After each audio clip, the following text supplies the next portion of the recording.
You know, sometimes you just want a normal Sunday with family, right? Like a nice dinner, some laughs. But then Brooke, my older sister, just had to open her mouth and say, "Still using food stamps, Anna?" Right there, in front of everyone, after I'd spent years trying to make things better. It was like she wanted to cause a scene. Why did they always have to act like that? Before we continue, tell me in the comments, where are you watching from? I'd love to know. I always felt like I was running uphill, you know? Like, since I was a little girl, every step I took just felt heavier than for anyone else in my family. Not because things were necessarily harder for me, but because I carried this invisible baggage. My sister, Brooke, she was always the golden child. Pretty, popular, got good grades without even trying. Me? I was the quiet one, the one who always had her nose in a book, dreaming of things that felt impossibly far away. Our parents, Martha and Robert, they loved us both, I know they did. But Brooke, she just shone brighter in their eyes, like a perfectly polished stone next to my rough, unrefined self. And she knew it too. Oh, did she know it? Growing up, Brooke's jabs were like little pinpricks. Nothing major, not at first. Just small comments about my clothes, my hair, how I wasn't as outgoing. "Anna, why don't you try smiling more?" she'd ask, with a sweet, fake concern that just made my stomach clench. "You look so serious all the time." Later, when I struggled to find my footing after college, things got worse. My degree, in something pretty artistic, didn't exactly lead to a six-figure job right out the gate. I took on odd jobs, side gigs, anything to pay the bills and keep my small apartment. It was honest work, but it certainly wasn't glamorous. And Brooke, well, she had married well. Her husband, Gary, was a real estate agent who made good money, and they lived in a big house with a manicured lawn. Every family gathering, every holiday, it felt like a silent judgment on my life choices. "So, Anna," Martha would start, usually during dessert. "How's that freelance photography going?" And it wasn't a question, really. It was an opening for Brooke to swoop in. "Oh, Mom, Anna's just building her portfolio," she'd say, but her tone would drip with sarcasm, like portfolio was a funny word. "It's a tough market for artists, right, Anna? Not everyone can be practical." And I'd just smile, a tight, painful little thing, and say, "It's coming along, Brooke." What else could I say? I wasn't going to get into a shouting match at the dinner table. I just let the words wash over me, tried to ignore the sting. I remembered one Thanksgiving dinner, years ago. I just started my online business, selling handmade crafts really. Little keychains, custom-painted mugs, things like that. I was so excited, so proud. I thought, this is it, my big break. I tried to tell everyone about it, about the website I'd built, the few sales I'd made. And Brooke, she just looked at me, took a slow sip of her wine, and said, "That's quaint, Anna. Like a little hobby. For extra pocket money." Quaint. Hobby. Extra pocket money. It crushed me. I wanted to scream, "It's a business. It's mine." But I just shrank back into my chair. That word, quaint, it stuck with me. Fast forward to last year. Things were still tight.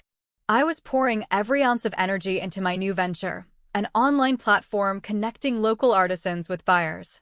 It was a huge undertaking, much bigger than mugs and keychains. It required coding, marketing, building a community. I was working 18-hour days, sometimes more. My fridge was often bare, and yes, I qualified for some assistance.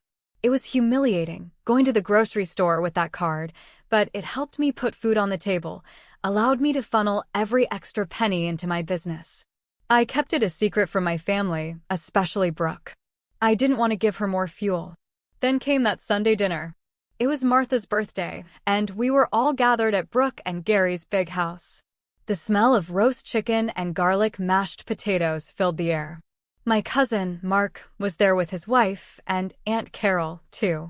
Everyone was laughing, chatting, and I thought, okay, maybe tonight will be different.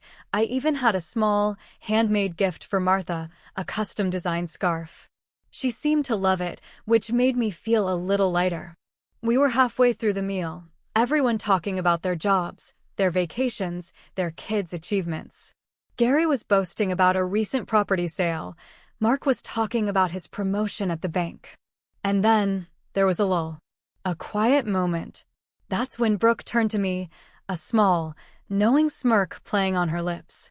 She took a dainty bite of potato salad, chewed it slowly, then looked me straight in the eye. "So, Anna," she began, her voice a little too loud in the sudden quiet, like she wanted to make sure everyone heard. "Mom mentioned you were at the grocery store the other day. Still using food stamps?" The fork clattered out of my hand, hitting my plate with a loud clink. The sound seemed to fill the whole room. My face went hot, a burning flush that crept all the way up my neck. I could feel everyone's eyes on me, Martha's shocked, Robert's pained, Gary's amused, Mark and Carol's awkward. It was like time stopped. The roast chicken suddenly tasted like ash. I felt utterly, completely exposed. Humiliated. My secret, my shame, laid bare by my own sister, right there at the dinner table. And the way she said still, like it was a permanent state, a label that defined me. That was the moment. That was the moment something inside me just snapped. My vision blurred, but I held it together. Barely.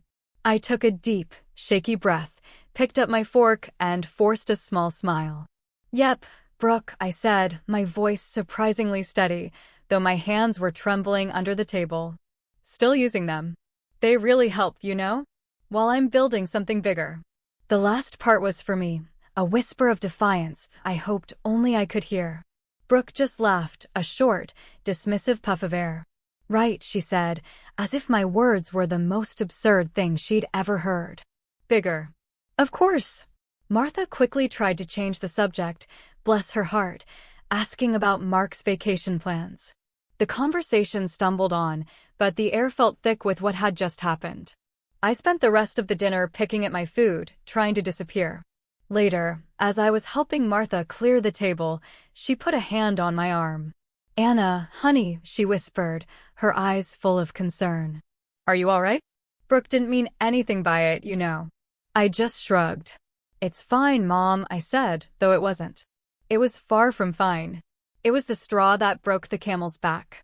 That night, lying in my small, dark apartment, the shame was a heavy blanket wrapped around me. But beneath it, something else simmered. Not just anger, but a fierce, cold resolve. Brooke wanted to see me small? She wanted to define me by my struggles? Fine. Let her. For now, I wouldn't just survive, I would thrive. And when I did, she would see. They all would. That humiliation, that public dismissal, it became the fuel for every late night, every early morning, every sacrifice. My online platform, Artisan Connect, was a demanding beast. It was more than just a website, it was a vision. I wanted to create a space where talented craftspeople, often overlooked, could sell their unique creations directly to people who appreciated them. No more expensive middlemen, no more hidden fees. Just pure, honest connection. I taught myself advanced coding, devoured books on digital marketing, spent countless hours cold calling artisans, convincing them to trust me with their livelihoods. There were days I wanted to quit.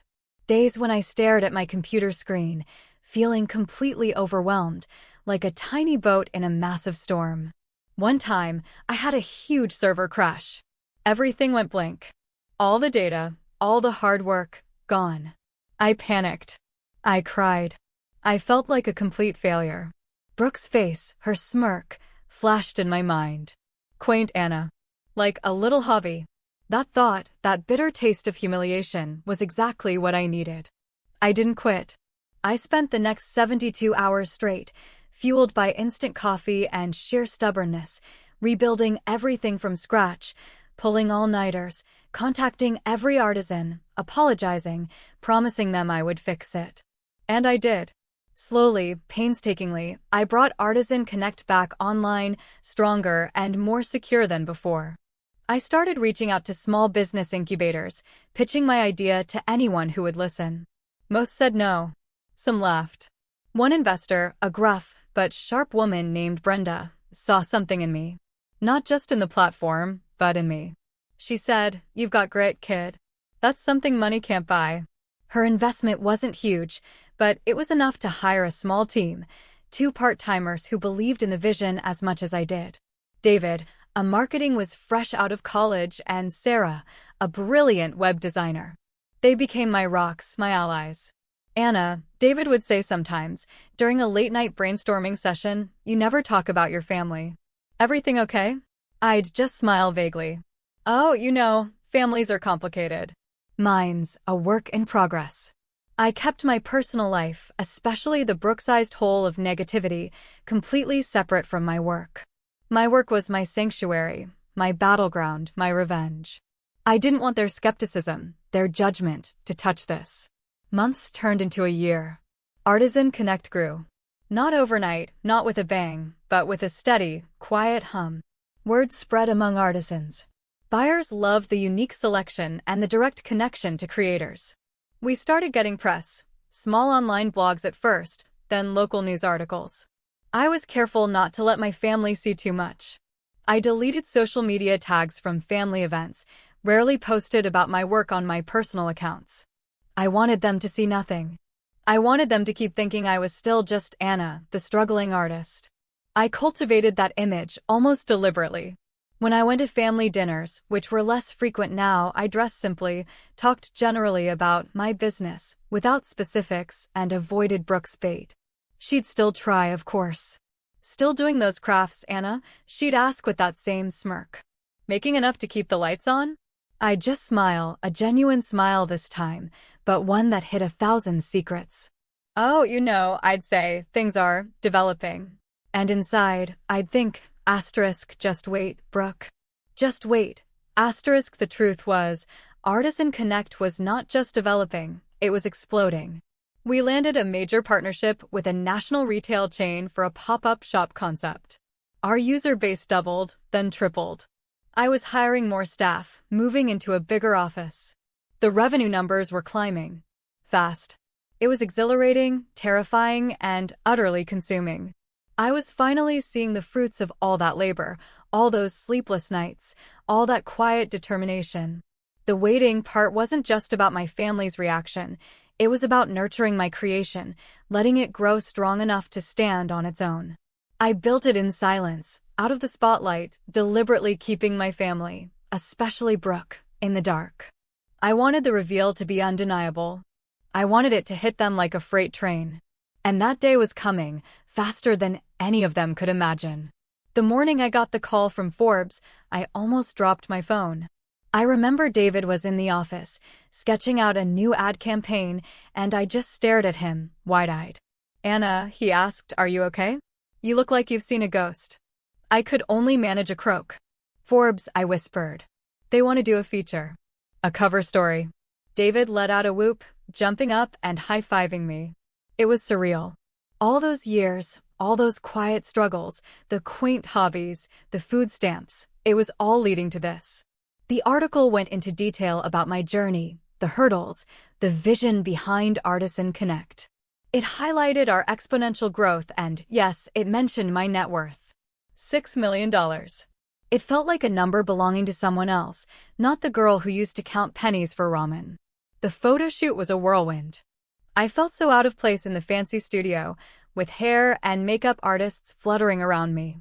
They had me wear this incredible designer dress, something I'd never even dreamed of owning. The photographer kept telling me to relax, to show my strength, my story. I just thought about Brooke, her smirk, her words. It wasn't about showing off, it was about proving something. To myself, more than anyone. The article came out, first online, then the physical magazine. It was glorious. My face, looking back at me from the glossy cover, the headline screaming about Artisan Connect, the $6 million platform revolutionizing handmade. I bought a stack of them. Just stared at them, tracing my fingers over the letters. About a week after the digital version hit the newsstands, Martha called. Anna, honey, she started, her voice a little breathless. I just saw something online about you. Is that true? I could hear the shock and something else. Pride? Disbelief? In her voice. It is, Mom, I said, a smile finally breaking through. It's all true. She sounded flustered. Brooke saw it too. She called, very excited. She said she thought it was a fluke, some kind of mistake. But then she read the article. I just listened. She wants to get together, Martha continued. A small family dinner. Just us, she insists. I just sat back and waited. This was it.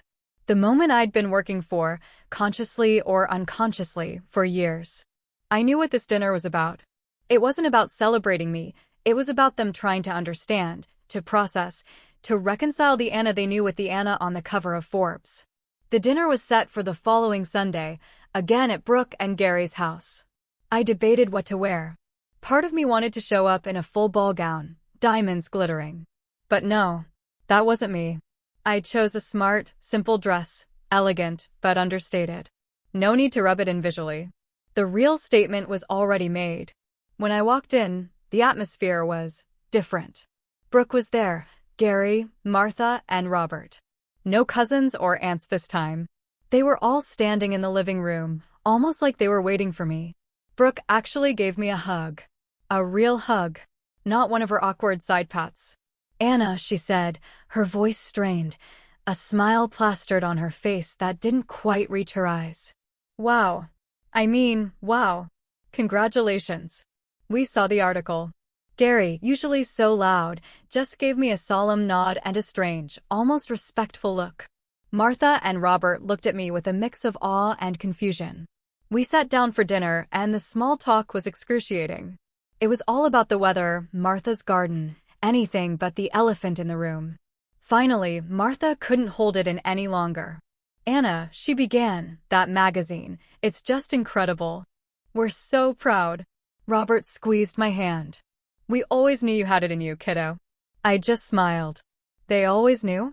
Where was that knowledge when Brooke was making her comments? Then Brooke spoke, her voice still too bright. Yes, truly amazing, Anna. We were just so surprised. Last week, we saw the online article and thought, well, these things can be exaggerated.